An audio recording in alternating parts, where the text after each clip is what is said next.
Buonasera amici di Rugby House, la settimana scorsa così a sorpresa non si è giocato Fiamme Oro a Rovigo, meglio Rovigo, Fiamme Oro, e adesso siamo pronti a questa nuova avventura, questa nuova settimana che ci porterà a sfidare il Mogliano. Avevamo qualcuno in casa che poteva aiutarci nella comprensione di questa partita, avevamo due opzioni, le abbiamo prese tutte e due. Il primo, un ritorno, lui che adesso è nel club dei 100, lui che ha più di 100 caps, era tornato appunto per quello. Bibi Quaglio, bentornato. Ciao, buonasera a tutti. Ecco, dicevamo, avevamo una carta da giocare a livello locale, una persona che conosciamo, adesso è a Mogliano, per cui è venuto a parlarci un po' di come vivono là, vicino a Treviso, questa sfida. Stefan Basson, ciao Stefan, benvenuto. Buonasera a tutti. Bibi, bentornato intanto, è stato un bellissimo momento quando sei entrato con Reggio, 100ª presenza, un po' l'hai risentita, no? Nel senso a livello emotivo è stata una bella emozione, immagino. Sì, devo dire molto bella. Era, come ho dichiarato anche post partita alla stampa, era 5 anni che aspettavo questo momento. Un infortunio durante la preparazione estiva ha, come si dice, posticipato questo evento e finalmente sono riuscito a raggiungere questo traguardo molto ambito e molto ricercato e niente, adesso spero di levarmi altre soddisfazioni e basta. Ecco, in realtà noi sappiamo che la tua volontà vera è battere Stefan Basson, che è... Quanti cap hai tu? Quasi 200. 195 vuol dire altri 4 campionati, 5 campionati, quindi tu sei un 91, per cui potrebbe essere benissimo, no? Punto a finire anno per anno, poi vediamo come sono messo. Allora, a punti è irraggiungibile, provo con le presenze. Allora, ovviamente la settimana scorsa Rovigo non ha giocato, ovviamente sono periodi un po' difficili da gestire, nel senso che giochi, non giochi. Come avete vissuto questo periodo? Beh, di certo sia un po' difficile da gestire perché ti prepari tutta la settimana per un game plan e poi il giovedì ti arriva la comunicazione che non giochi e quindi è un po' frustrante, però dopo sabato abbiamo fatto un bel allenamento contrapposto tra di noi per tenerci in forma, allenati sia a livello di contatto che di fitness e adesso abbiamo la testa a Mogliano, ci siamo preparati molto bene, siamo preparati e affari vostri. Stefano, ha detto che Rovigo si è preparato bene, ecco, cosa sai? No, io lo so, Rovigo adesso è un po' non in difficoltà, ma le ultime 3 partite non è andato benissimo. Su queste partite per loro è molto importante, loro bisogna vincere sì o sì. E per me Rovigo è un bello squadra, un bello gruppo, ha cambiato tanto, nuovo allenatore e tutto, ma serve solo tempo. E io lo so, per me Rovigo arriva ancora in finale. E anche per noi questo weekend è una partita molto importante perché gioca in casa e vediamo. Tra l'altro avete un po' di tuoi giocatori, Stefano, sono ex compagni di Bibi, per cui è interessante sta cosa. Sì, loro hanno parlato sempre male di Bibi, ma è così. No, noi 5 permit players che alleni con Treviso lunedì, martedì e dopo se loro è libero, loro viene giovedì a allenare con noi. Per questo weekend forse posso usare 3 sui 5, vediamo. Ecco, dato anche voi lo scorso weekend non avete giocato per problemi di Covid, appunto, è stato difficile anche per voi gestire la settimana? Sì, noi è un gruppo molto piccolo, già tanti infortuni e dopo anche con i 5 permit players che con Treviso in bolla per il problema di Covid. Noi anche settimana scorsa ho saltato, sì.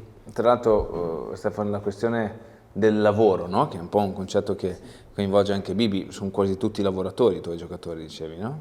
Sì, come spiegato anche prima, noi il gruppo, 80% del nostro gruppo lavoro, sono alleni sempre sera alle 6 fino alle 9, è molto duro perché i ragazzi hanno poco tempo per recupero, alleni tutto il giorno, dopo vieni a campo, se non è facile, più o meno come Bibi qua a Rovigo. Ecco, Bibi, devi dire la tua, è così?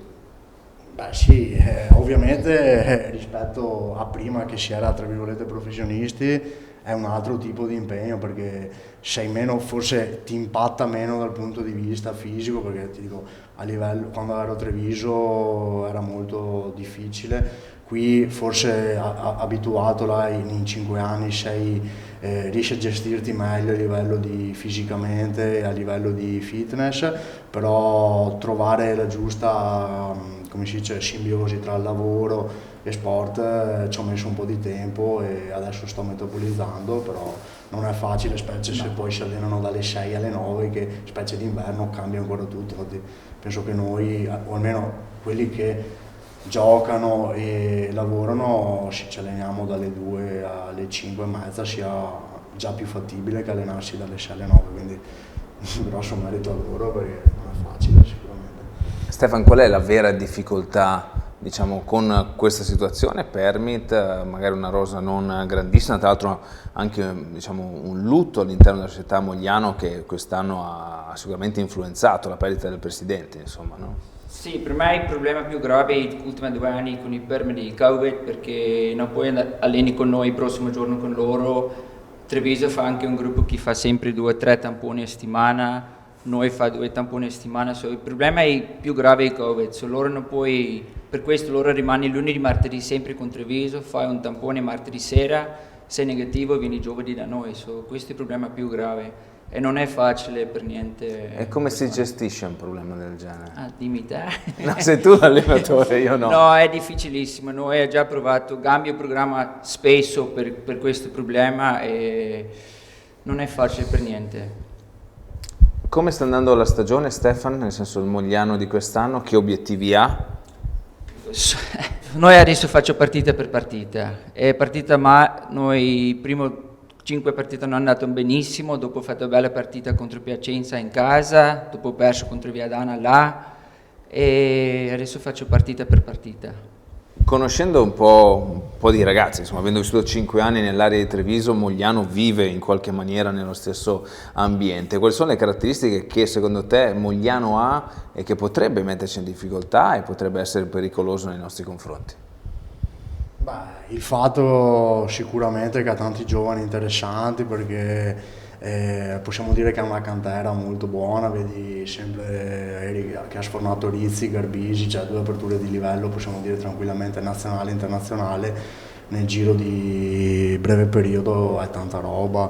Dopo conosco anche Manuel Zuliani che è arrivato lì, adesso gioca in pianta stabile in prima squadra, quindi sono veramente bravi a reclutare ragazzi giovani e portarli fino in Pro 14, perché ne sono arrivati tanti e poi hanno tutte belle qualità e Treviso è anche brava a valorizzarli.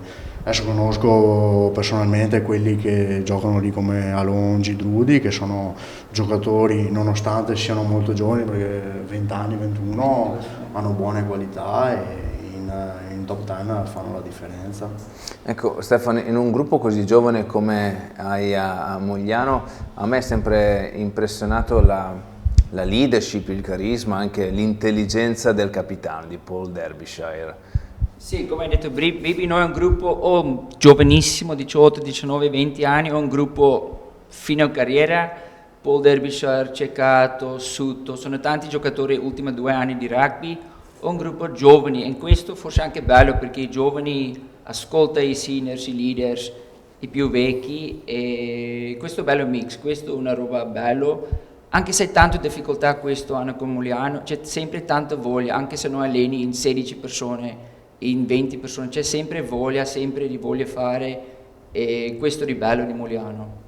Ecco, Bibi faceva l'esempio prima, no, del vivaio, del lavoro che Mogliano ha fatto negli anni, ovviamente lui ha detto Rizzi, ha detto Garbisi, l'altro Garbisi, Leo Marin, adesso anche questo nuovo ragazzo che state provando, Sante, insomma, qual è il segreto lì?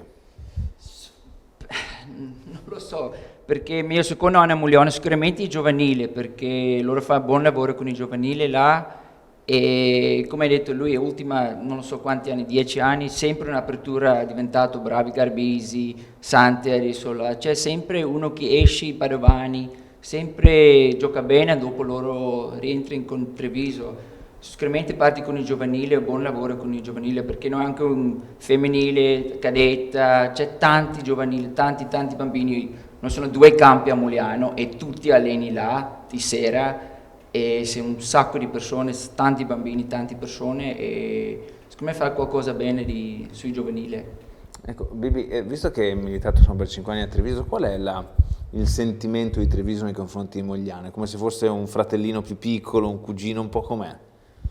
Ma secondo me la vedono come, almeno a livello di prima squadra, è vista come una società satellite dove attingere, perché comunque ogni pre-season porta parecchi giovani a potersi allenare con la prima squadra, quindi secondo me non c'è una rivalità, ma è vista come una buona società satellite dove poter attingere.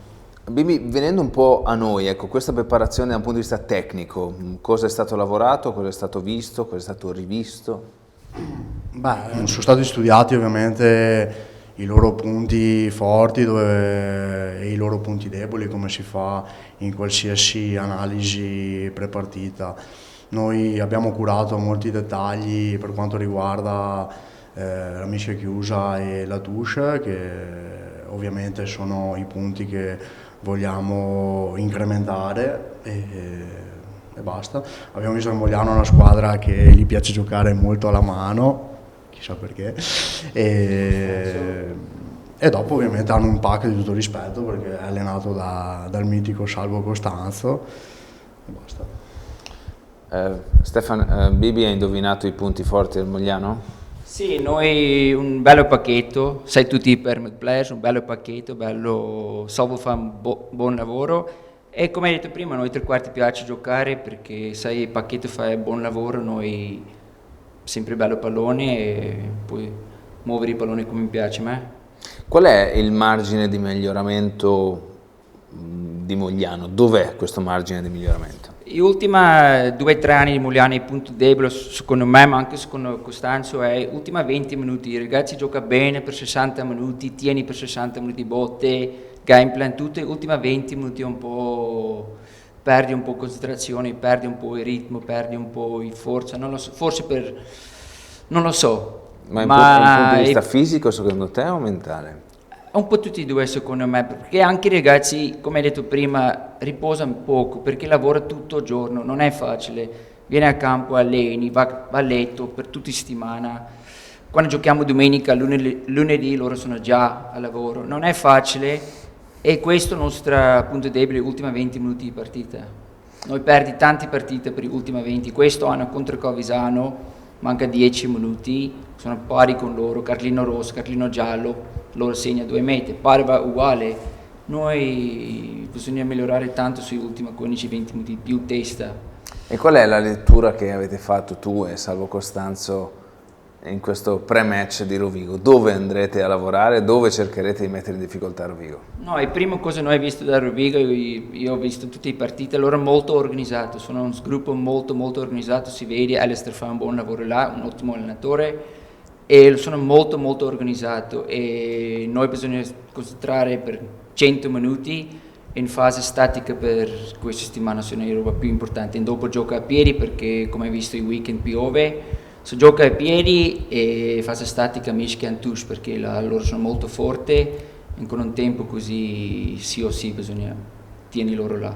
Non c'è una tendenza nell'ultimo periodo a giocare molto di più al piede, il kicking game ha preso molto più peso magari rispetto agli ultimi 2 anni, è una sensazione che magari ho avuto a livello personale, non so se poi sia veritiero o meno. Mi personalmente piace tanto questo regola 50-22 perché bisogna solo guardare avanti come difendi l'altra squadra e se loro tanto profondo giochiamo e se no c'è sempre opportunità per 50-22 e è bello, mi piace questa regola e sì.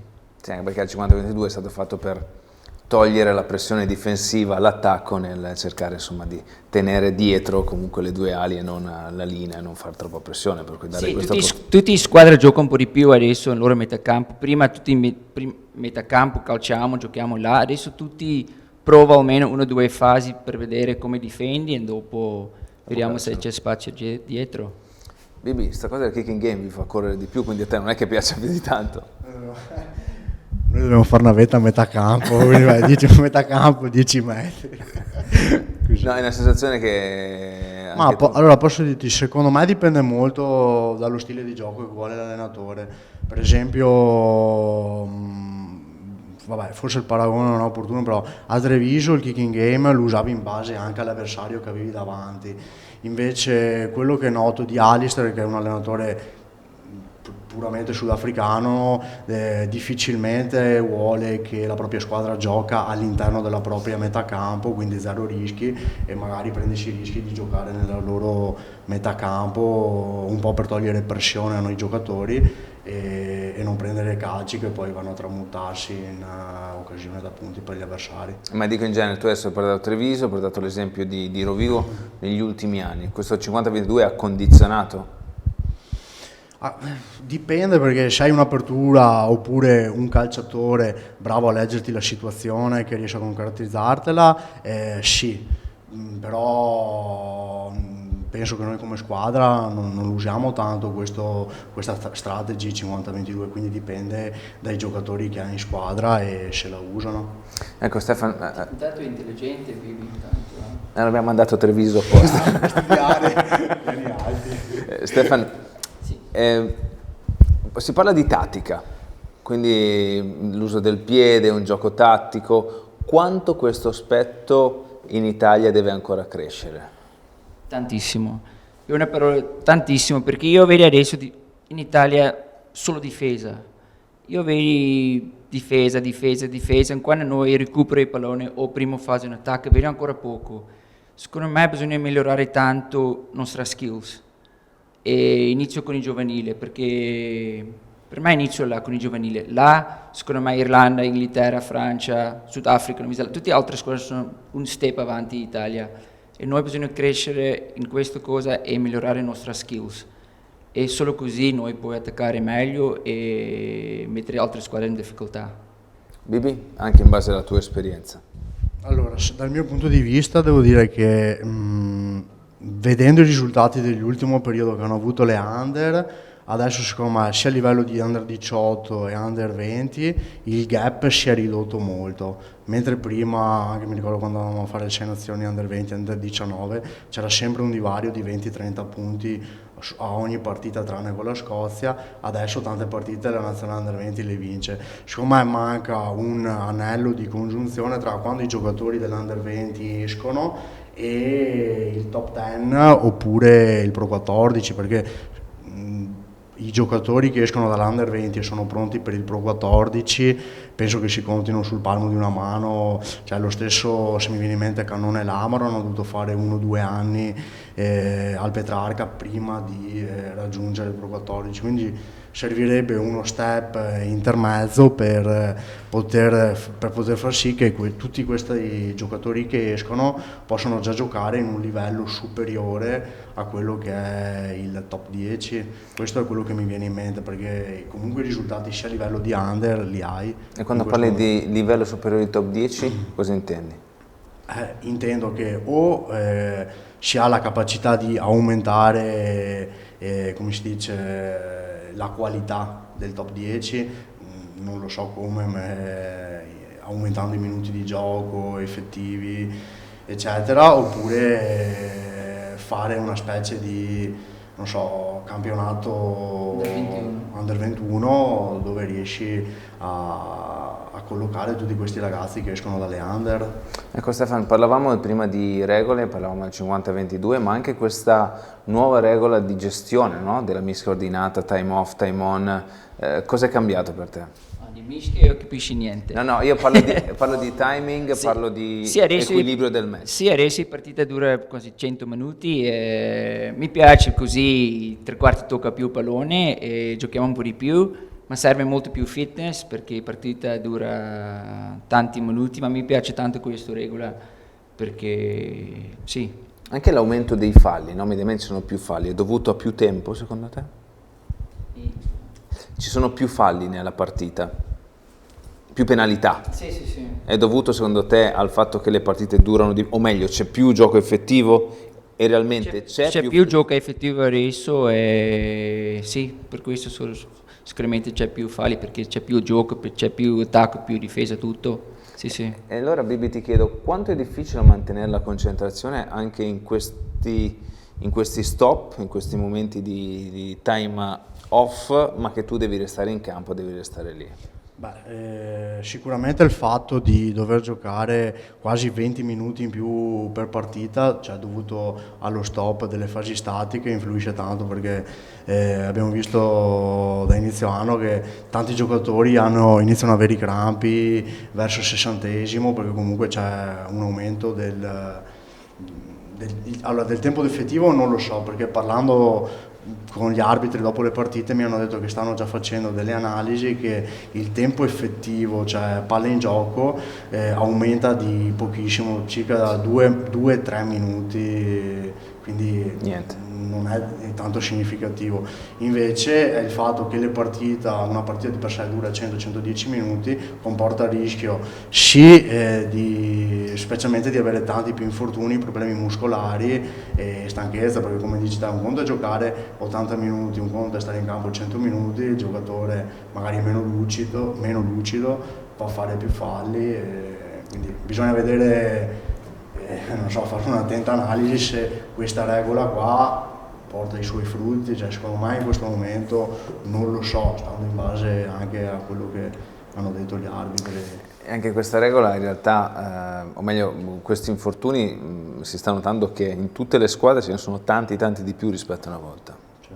Quindi potrebbe essere anche per te, Stefan, questa diciamo, un punto, una riflessione da fare? Cioè che più tempo possa creare più infortuni. Da voi è successo questo? Sì, sicuramente il nostro gruppo sì, perché noi senza stranieri in campo, perché tutti e 4 infortunati, sono già 15 persone infortunate, come hai detto Bibi, forse questo anche non è un aiuto, perché rimani per 100 minuti in campo, non è facile.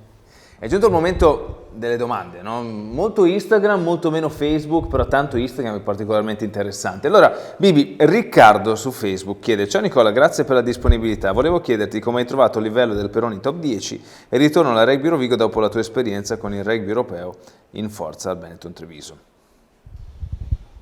Le differenze ci sono, ti dico, a livello di campionato secondo me adesso è molto più equilibrato, mentre nel 2016 diciamo che a parte Rovigo, Calvisano, poi ai playoff arrivavano a Padova e se non sbaglio le Fiamme Oro arrivavano quasi sempre, però alla fine mi sembra che dopo abbiamo fatto 3-4 finali sempre contro Calvisano, la battaglia era sempre tra queste due squadre. Adesso e anche nell'ultimo anno, secondo me, ma forse più quest'anno, il campionato è molto più aperto perché ci sono molto più contendenti. Dopo, secondo me, è anche più, possiamo dire, omogeneo, perché mi ricordo l'ultimo anno Rovigo era pieno di giocatori, come si dice, aveva preso tutti meglio dalle altre società, aveva preso tanti giocatori del Prato e poi aveva preso Rodriguez, quindi era quasi un dream team. Invece quest'anno, tranne se non sbaglio Valo Rugby che ha fatto veramente follie sul mercato e Padova, però sono tutti sulla stessa pagina, quindi anche questo è un fattore, capito, che non ci sono squadre che più dotate di altre, possiamo dire. Però Stefan, da Bibi capisci anche l'esperienza internazionale, siamo tutti sulla stessa pagina, in italiano non si dice. Io voglio lui come un allenatore. Anzi, allora, Bibi, puoi dare un attimo il microfono? Perché prima a questa domanda voglio che risponda lui. No, ma è su Bibi, e dice: puoi raccontarci l'episodio della pulizia in rack contro il Sudafrica nel mondiale in Giappone? Ma lì non è che ci sia molto da dire, è stato un episodio di gioco un po' coinvolti dalla foga, non si era sentito il fischio dell'arbitro, è andata così, insomma. È andata così. Com'è vivere un mondiale, Bibi? Beh, sicuramente è stata un'esperienza bellissima, perché ti capita una volta nella vita, almeno per me, e è stato indescrivibile, perché vedi di quelle cose, la preparazione, l'ambiente, è veramente una cosa che puoi raccontare negli anni. E cos'è che ti ha colpito maggiormente il mondiale? Beh, la situazione, perché prima di tutto la consapevolezza che tanti volevano ambire ad andare, quindi è stata veramente forse la preparazione più dura che ho fatto in vita mia, perché ovviamente ti preparano per affrontare una Coppa del Mondo.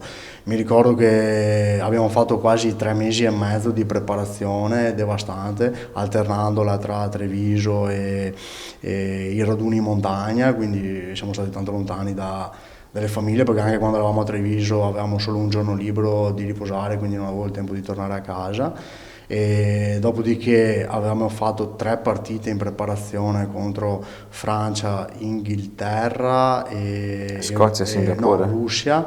E a parte che io ho avuto l'unica possibilità di giocare con l'Inghilterra, era andata anche benino, e quindi sono riuscito ad andare in Giappone. E poi c'è Tiziano, anche se tu dubiti sia lui, no? C'è un ghostwriter dietro probabilmente, qualcuno che scrive messaggi poi. Chi potrebbe essere? Un certo Fabio Ongaro, sicuro, 100%. Che scrive, è vero che oltre a giocare ti occupi della manutenzione degli impianti sportivi? E poi un'altra domanda. Il collo corto lo reputi come una dote naturale o una disgrazia divina?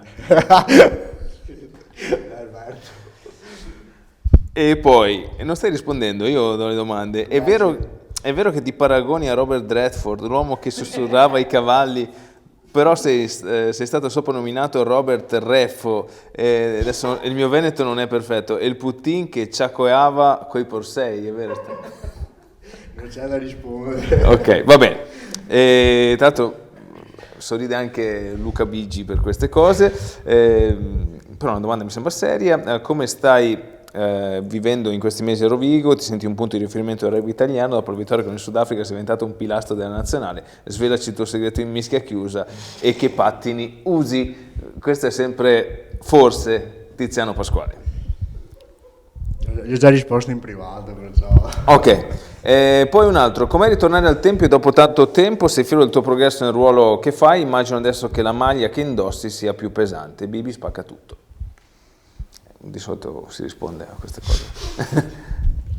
Devo dire, è vero che la maglia è più pesante, sei contento del tuo progresso, è vero che forse un po' la maglia è un po' più pesante di quando sei andata via, nel senso senti qualche responsabilità in più rispetto a quando sei andato? Sì, sicuramente sì, mi sento più responsabilizzato, perché comunque ci sono tanti giovani, quindi devi cercare di essere sempre un punto di riferimento per loro, dare sempre l'esempio dentro e fuori dal campo, nonostante gli impegni lavorativi cerco sempre di esserci e di farmi sentire sia nel bene che nel male, perché comunque i giovani d'oggi sono veramente molto particolari rispetto a una volta. Cioè, mi ricordo che quando ho avuto la fortuna di andare in prima squadra a 18 anni c'era gente che appena non rigavi dritto, avevi certi atteggiamenti, ti mettevano subito in riga. Adesso le cose per varie necessità sono un po' cambiate, quindi devi cercare di portarteli dietro in altri modi, però. Cioè è più difficile gestire i giovani, Bibi, questo vuoi dire? Sì, è più difficile perché arrivano su che sono molto, come si dice,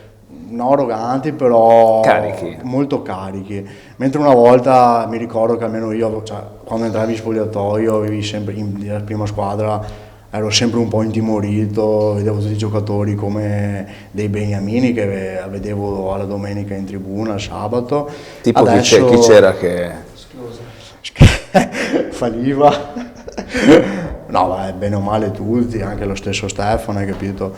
E il giovane d'oggi arriva che vuole subito dimostrare, non ha paura di niente, se c'è da rispondere risponde anche indietro, quindi bisogna tirargli le briglie quando è giusto. Ovvio che ci sono certi modi che una volta erano visti come fossero normali e adesso non puoi più farli, però comunque l'importante è trovare il giusto compromesso, diciamo. Stefano, sei d'accordo su questa lettura di Bibi? Sì, molto concordo. I giovani che arrivano adesso, loro vogliono saltare subito, vogliono subito arrivare a Treviso, subito titolare, non hai più pazienza come ha detto Bibi un po' di anni fa. I giovani arrivano carica perché loro vogliono arrivare prima possibile e non è sempre facile gestire loro.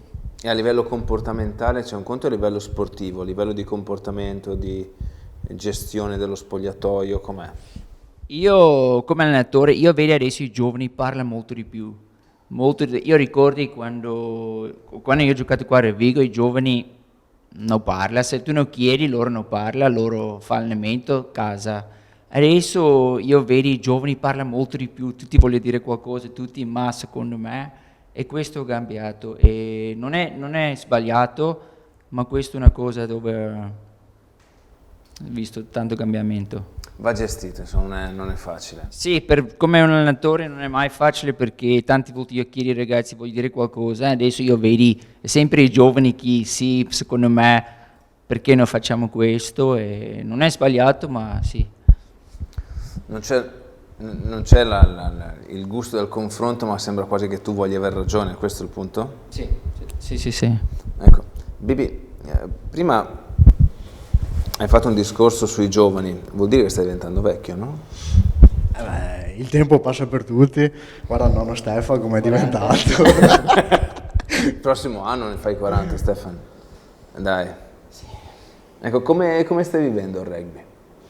Ma lo vedi... Penso che Treviso sia stata un'esperienza veramente tanto intensa per te. No, è stata molto formativa. Dopo ti dico, dopo anche il fatto che adesso ho 30 anni, non mi reputo né più giovane né vecchio, però vedi il rugby e lo sport sotto un altro punto di vista, cioè mentre tante cose prima le facevi per istinto, per cosa, adesso magari ci arrivi per esperienza, sia a livello quando sei in campo che quando sei fuori dal campo, hai capito? Dopo ovviamente la fortuna di aver giocato a un livello più alto ti ha aperto di più gli occhi, mentre prima eri 360 gradi su quella cosa lì, adesso riesci a gestirla meglio avendo avuto un'esperienza prima.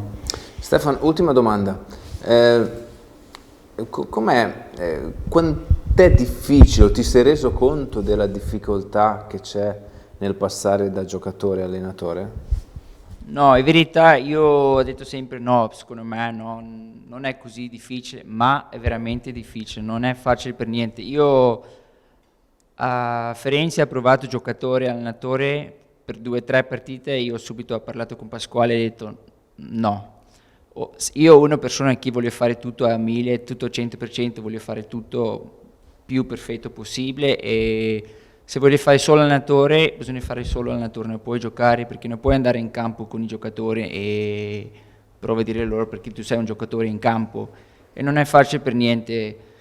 Come allenatore è 24 ore, non è più vado allenamento, casa, riposare, torna per l'allenamento, vado a casa. Allenatore è 24 ore, tu non è solo allenatore per i partiti, per gli allenamenti, ma è tutto, è completa, è problemi, è aiutare questo. È 24 ore, tu vivi di rugby sempre a casa in computer, guarda partita, parla con persone, è bellissimo, ma è 24 ore, non è facile, non è per tutti, questo non è per tutti. Bibi, nel tuo futuro rugbyistico c'è quello di allenare o no? No, mi piacerebbe fare il team manager una volta che smetto. No, Stefano dici. Allenatore lo lascio a Stefano, veramente non sono mai stato attratto, neanche come magari consulente di mischia, cioè, mi piacerebbe fare il team manager perché mi piace molto quello che può essere una struttura organizzativa, mettermi a servizio della squadra per magari, non so, organizzare trasferte, viaggi, partita, game day, roba così, però la figura dell'allenatore non mi coinvolge al 100%, devo dire. Stefano era l'ultimo prima e l'ultimo adesso. Tu sei sudafricano, è ovvio che a Rovigo c'è una figura insomma importante nel mondo rugbyistico sudafricano. Quale secondo te potrà essere l'apporto, il contributo che darà Alistair a Rovigo in questi anni? No, sì, come hai detto te è una persona importante, non solo qua ma in mondo, perché tutto il mondo conosce lui ha fatto bene in Sudafrica, ha dato anche un'esperienza in Giappone, è veramente un persona bravo, è un bravo persona, non solo bravo allenatore ma un bravo persona e secondo me qua a Rovigo lui può fare ancora tanto, serve un po' di tempo perché non è una città facile, è bellissimo tutto, ma non è una città facile e serve solo tempo. Con tempo secondo me lui può portare Revigo ancora tanti posti e poi aiutare i società per crescere. E anche un problema secondo me qua un po' giovanile, non un problema, ma il giovanile qua puoi crescere ancora molto di più e secondo me con Alistair qua un bello aiuto. Come avete visto, questa sera abbiamo parlato di rugby un po' più in generale, un po' meno legato alla partita che andremo a affrontare fra 2 giorni al Quaggia di Mogliano contro la squadra di Stefan Basson, il recupero della prima giornata di andata, che match che non si è appunto disputato, e poi insomma ci sono altre 2 partite, oltre a questo di Mogliano c'è Viadane ancora a Mogliano prima del termine di questo 2021, poi nel mese di gennaio facciamo insomma già quello che è un anticipo di quello che sarà la programmazione delle partite dei bersaglieri, ci sarà la Coppa Italia, poi tutta la parte successiva, la parte finale del Peroni Top 10. Bibi, grazie mille di essere venuto. Grazie mille a voi, buona serata. Stefan, per quanto riguarda te, ci vediamo sabato al Quaggia e se vuoi venire. No, voglio solo dire grazie per questo invito, perché per me è sempre bello tornare qua a Battaglini, è sempre, quando arrivo qua, il mio cuore è sempre rosso-blu. E grazie mille per questa opportunità e speriamo avere i più tifosi possibile per il weekend, o almeno posso salutare il più possibile e grazie mille. Ecco, sabato ore 15, Rugby Mogliano contro Premio CZ Rugby Rovigo Delta. Noi ci rivediamo la settimana prossima ovviamente con la partita e con Rugby House che torna giovedì alle 21. Buonanotte.